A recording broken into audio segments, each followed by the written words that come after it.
Now, here's the deal. I'm not gonna sit here and tell you that after watching this video, you're gonna start making these films all by yourself that are the best work you've ever made and will be better than anything you can make with a team. That's not the purpose of this video. But what is the purpose of this video is to equip you to make great films on your own so that you can hopefully start creating films with other creative partners and overall improve your skills. You see, most of the best films weren't created by a solo operator. They were created by at least a small team. And so I think you're always gonna make your best films with a team, but if you don't have a team and you don't know where to find a team, then this video is gonna help you out. And the way I'm gonna do that is I'm gonna go through 5 different tips that I think are essential when it comes to making films that you're proud of by yourself. And the last tip is going to be all about the gear that can help you create these films and really improve your process. But I'm not putting that there for retention or anything like that. I'm putting it there because if you don't focus on the first 4 tips, then all the gear is not really gonna make a huge difference. So let's get into it. Now, this first tip is one that you've probably heard before, but it's planning. And when I say planning, I don't mean you have to go in super in depth and storyboard and script every second of your video. Obviously, if you want to do that, by all means, the more planning, the better your video will be. But at the minimum, I think you need to think through the compositions in your film. And through those compositions, break down a rough lighting setup that you want to work with. This is basically just going to give you a rough idea of the types of shots that you want to get and some of the framing that you think might fit the story you're trying to tell. The best way to plan both of these steps is by using something like Shot Deck or Frame Set or Film Grab, any of these websites that give you access to a ton of different movie, commercial, and music video stills. Full disclosure, I have done sponsored stuff on my Instagram with Shot Deck before, but I think they're all really great. Frame Set and Shot Deck are my favorites. And they're my favorites before I even worked with them. Now, the next thing that I think is super important is to work within your limits. And by no means am I telling you to dream small. When you're thinking about what kind of video you're gonna dream it as big as you possibly can. Like, don't let your dreaming and scripting side of the video be limited by your actual resources. But when it comes to actually creating the thing, I think it's super important to think about the resources that you actually have and then trim and hone that script or that idea in to be able to, I guess, easily be created within your given resources. And a perfect example of this is this grilling video that I shot. We had only a couple hours to actually shoot it. It was a quick turnaround time. We had a location already and we had the grill. Now, there is a world where I would want this grill ad to be much more involved and have a lot of different people in it. But the resources that we had was one talent, one grill, one location. And so that is the world that the project lived in. And I think it actually made the project a lot better because we weren't trying to do too much. So dream super big, come up with all the ideas that your imagination can possibly fathom. But then when it goes to actually creating the thing, look at what you have access to, look what kind of resources you have, and then create a story that fits within those resources. Now, I think this next tip kind of touches on gear a little bit, but no gear specifically. But I do think that there's this narrative going around that when you are shooting stuff on your own, particularly content, but honestly, any videos on your own, you need autofocus. And yes, I am using autofocus on this camera right now, and hopefully it hasn't messed up. But I think that it's not as necessary as you might think. And I'll use Adrian Per as a perfect example. He started creating all of his content that, has grown his audience to an insane number with a Pocket 4K, which definitely does not have autofocus and is lacking a lot of other features that people think are necessary in content creation cameras. Now, Adrian had a ton of background using cameras, so that helps out a ton. But I think when you are looking for cameras or even lenses that you want to use, I don't think autofocus is as necessary as everyone says that it is. Something that I do fairly often is actually use a manual focus to set my point of focus, and then I just leave it there. And the nice thing about this is I don't have to worry about the autofocus like messing up or anything. If I can land focus manually the first time, then I'm set. And there's a piece of gear I'm going to talk about later that will help you land focus if you're shooting by yourself. But I think the biggest problem that we run into if we're making videos by ourselves is that we can't see the camera. We can't see the monitor on a regular basis. Like, we kind of set the shot up and then we kind of have to go and actually be in the film, right? Or if you're lucky, you have one other person. But this is, I'm talking about totally by yourself making videos that way. That's an issue.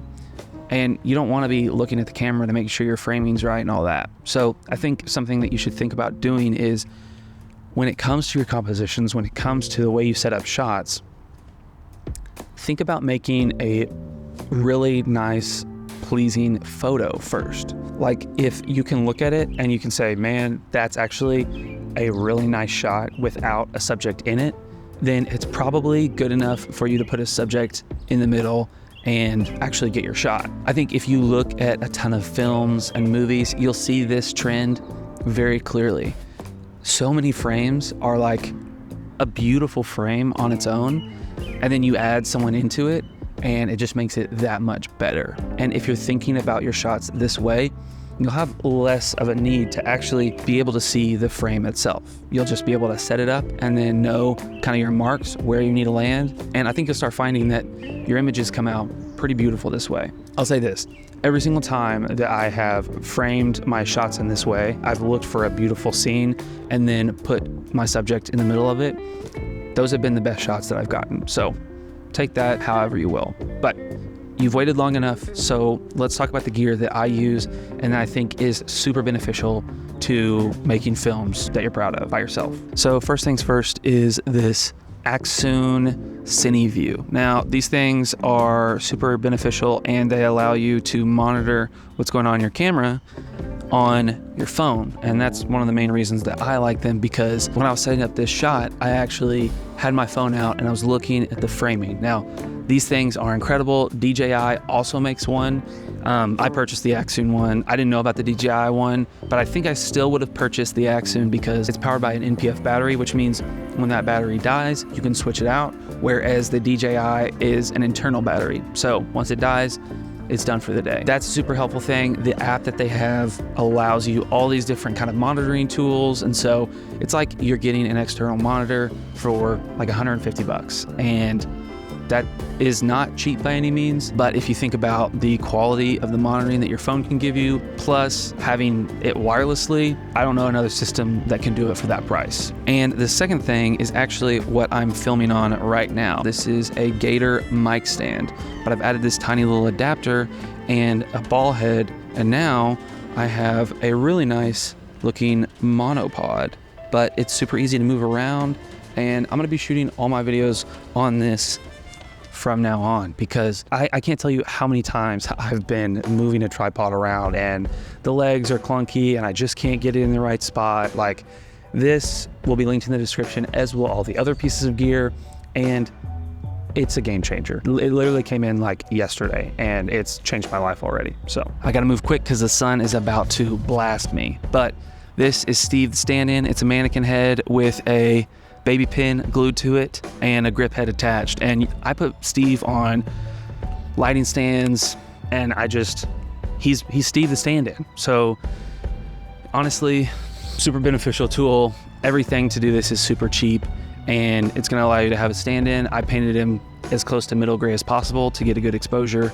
It's great if you're pulling focus or you just need to see what a subject would look like in your frame. Next, we have mounts. Now, this is a suction cup mount from Kupo. They sent it to me. Shout out Kupo. And this is a super clamp with a very strong arm, but you could use any arm, and a Arca Swiss plate. The reason I'm showing you these things is because when you're filming by yourself, a lot of times, most of it's gonna be tripod. So to get some of that motion that you actually want in your shots, you're gonna need to attach your camera to stuff. And the way I like to think about this is, what is an object or a part of my frame that would be a cool perspective and tell my story better? And if I can attach my camera to that piece, that item or that object in the frame, or even that character, could be yourself, then I'm gonna try and do that. And I just really, really like that look. It's become super popular recently. A I did not start this trend, but I'm certainly diving headfirst into this trend because why the heck not? My favorite example though in recent years is the car chase scene on the Batman. Just a beautiful scene.